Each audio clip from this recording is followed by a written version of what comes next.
So I spent nearly a week with the Samsung A55, the premium A-range device that doesn't break the bank. What are my thoughts on it? Let's find out.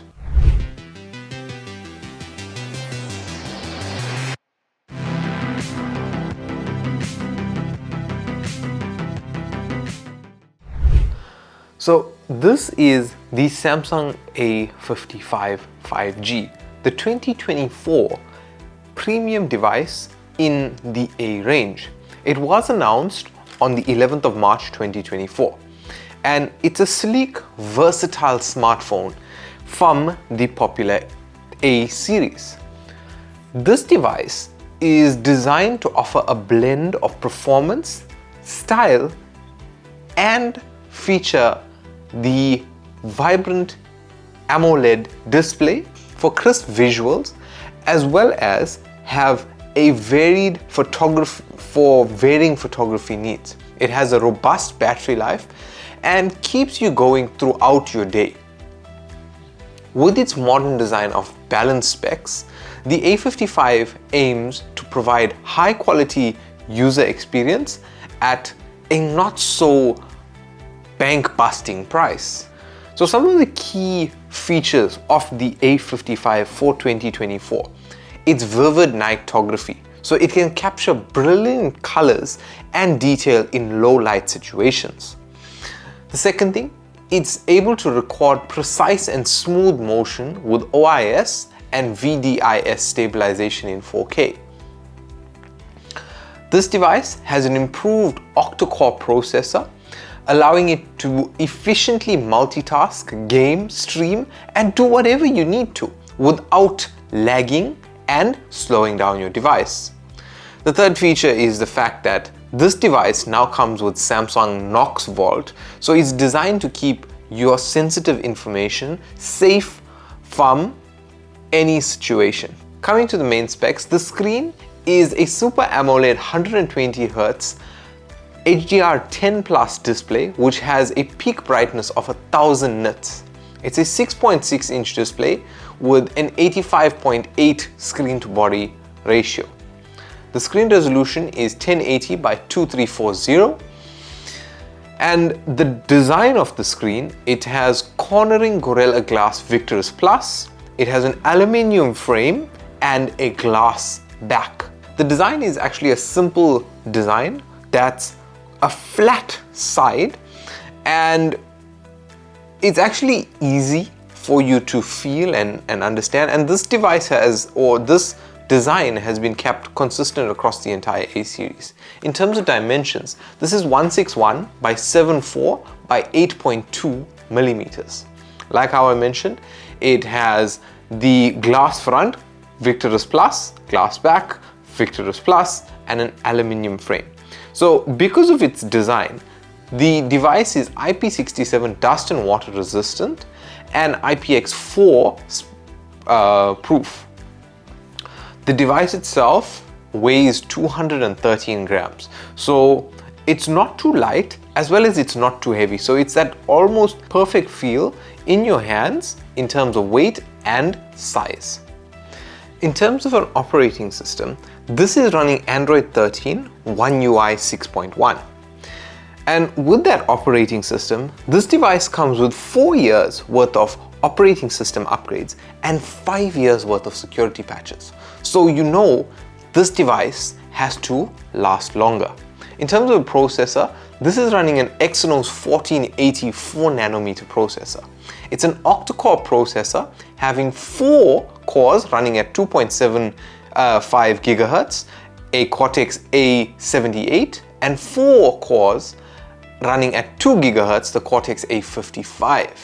In terms of a GPU, it has an Eclipse 530 GPU to supply the AMOLED screen. In terms of storage, this device comes in a 128 and a 256 gig variant and has the ability of making use of a micro SD card slot through the shared SIM card slot.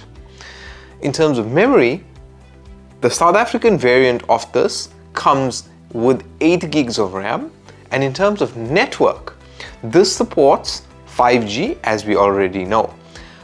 It is capable of supporting dual SIM in a hybrid configuration, either an eSIM, a nano regular SIM, or an hybrid of both. In terms of connectivity, this supports Wi-Fi 6 in the dual bandwidth capacity, as well as Wi-Fi Direct, is running Bluetooth 5.3 and has NFC capability, so you know you can make use of Samsung Pay with this device.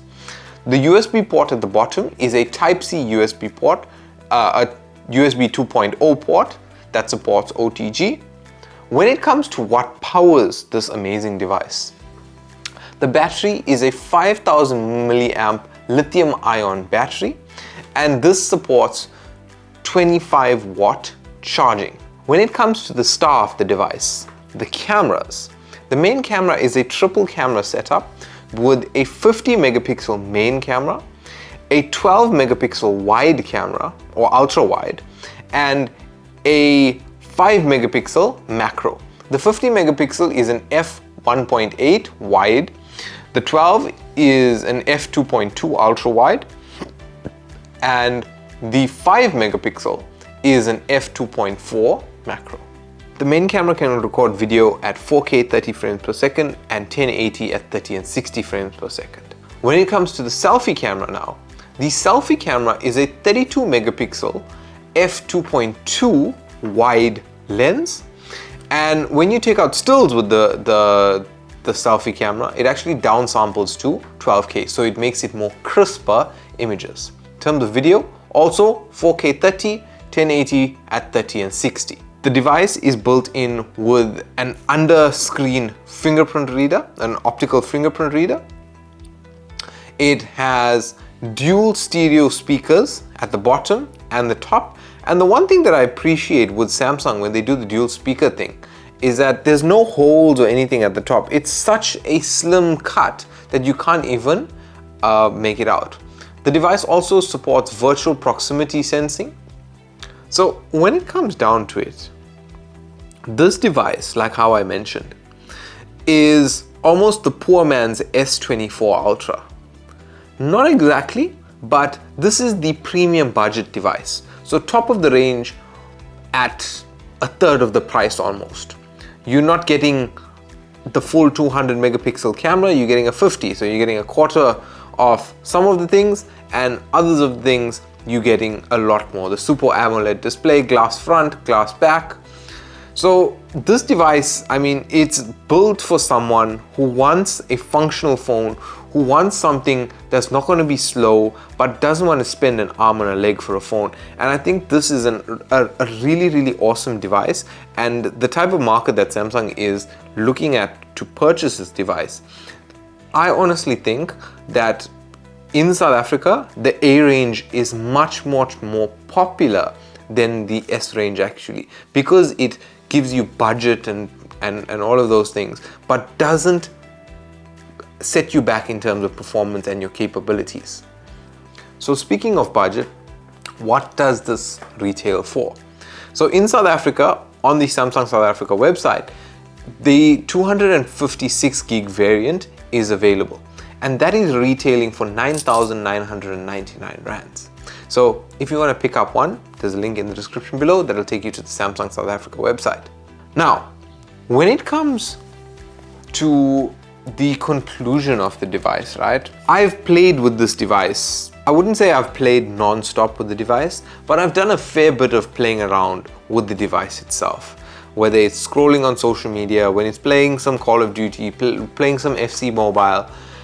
The one thing that I do appreciate is the feel of this device. And even when I gave the device to my dad to feel, whose daily driver is the S24 Ultra, he loved the feel of this device because it's not something small, it's not something light. It makes you feel like a Samsung user, if I can coin that term.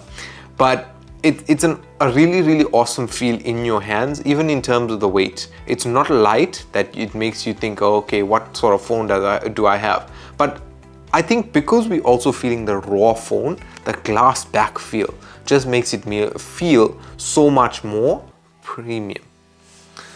In terms of the performance, this is nothing short in terms of the performance. It is amazing, even in games. The display is also crisp, it's clear in gaming. And I mean, you know me, how I love to take out my photos and all of those things. So I've had a good few opportunities. I've gone out to Suncoast and a couple of other places out at night with the device, and comparing the photo or the video that was taken on this with my daily driver, the Samsung S21, you can clearly see how much more brighter and vibrant the videos and the photos are with the nightography. So this device is like next level, guys. It's honestly next level. For what's built in and from a price to performance ratio, even if you compare this to the predecessor, which is the Samsung A54, this is the Exynos processor alone is like something like 35% faster compared to the previous generation. So if you're watching this video considering, okay, why should I upgrade? There you have it. That's one of the reasons. So when it comes down to scoring this device, I'm going to score this device 9.2 out of 10, right? It's an amazing device, nothing I can fault, because for the price, you're getting so much of things built in. And even when Samsung markets this device specifically, apart from just marketing to consumers, this is a content creator's phone. So maybe that's why it appeals to me even more, because I love taking out my photos, and that 50 megapixel resolution and all of those things, it just, you know, it steps it up even further. But guys, if you aren't following us on our social media to see some behind the scenes of what we're doing, see some other videos like comparing the A55 to the A54, comparing the A55 to the A35, doing the camera tests and all of those things, make sure you follow us on our social medias. So you should be seeing it pop up on the screen, or it's linked in the description below. If you enjoyed this video, you can let me know by giving a like rating if you did. And if you aren't already subscribed, make sure you subscribe so you don't miss out on any of our future content. If you have any questions regarding the A55 or have any questions regarding any of these smartphones, leave them in the comment section below. But guys, as always, thank you very much for watching. My name is Preshaan, and I will catch you in the next video.